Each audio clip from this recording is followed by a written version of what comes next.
மயில் இளவரசி ஒரு மாயாஜால காதல் கதை. நீல மலைகளும் கண்ணாடி போன்ற ஏரிகளும் நிறைந்த ஒரு அழகான தேசம். அங்கே இளவரசன் ஆதித்தன் என்பவன் ஆட்சி செய்து வந்தான். அவன் வீரத்தில் சிறந்தவன் என்றாலும் இயற்கையின் அழகில் ஆழ்ந்த ஈடுபாடு கொண்டவன். ஒரு பௌர்ணமி இரவில் ஆதித்தன் அடர்ந்த காட்டிற்குள் வேட்டையாடச் சென்றான். அங்கே மரங்களுக்கு நடுவே மறைந்திருந்த ஒரு ரகசிய குளத்தை கண்டான். அந்த குளத்தின் நீர் நிலவொளியில் வெள்ளிப்பனி போல மின்னியது. திடீரென்று வானிலிருந்து 7 வண்ணமயமான மயில்கள் பறந்து வந்து கரையில் இறங்கின. அவை நிலத்தில் இறங்கியதும் தங்களின் மயில் தோகைகளை கழற்றி வைத்தன. அடுத்த நொடி அவை 7 அழகான இளவரசிகளாக மாறின. அவர்களில் மிகவும் அழகாக இருந்தவள் நன்னூனா.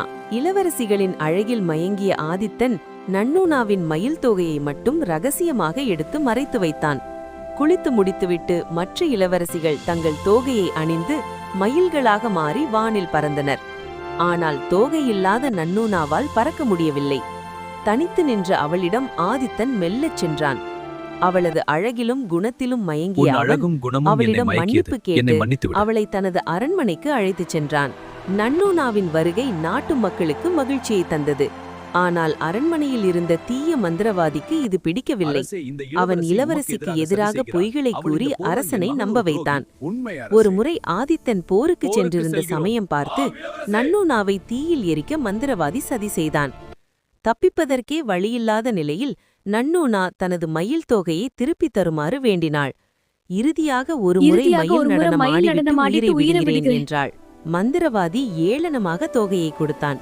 நன்னூனா அதை அணிந்ததும் அவளது உடல் மின்சாரம் போல மின்னியது. அவள் ஆடத் தொடங்கிய நடனம் உலகையே வியக்க வைத்தது. மெல்ல மெல்ல தரையிலிருந்து உயரே எழும்பிய அவள் தீப்பொறிகளுக்கு நடுவே மயில் உருவம் எடுத்து வானில் பறந்து மறைந்தாள்.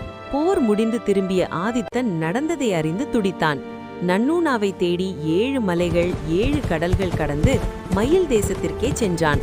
அவனது உண்மையான அன்பை கண்ட மயில் அரசன் நன்னூனாவை அவனுடன் அனுப்ப சம்மதித்தார். எங்கே அன்பு இருக்கிறதோ அங்கே மாயாஜாலங்களும் உண்மையாக மாறும்.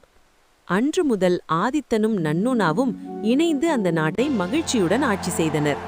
இன்றும் கூட அந்த பகுதியில் மயில்கள் தோகை விரித்தாடுவது அந்த இளவரசியின் நடனத்தின் நினைவாகவே சொல்லப்படுகிறது. போன்ற நிறைய கதைகள் வேண்டுமென்றால் சப்ஸ்கிரைப் பண்ணுங்க, லைக் பண்ணுங்க, ஷேர் பண்ணுங்க.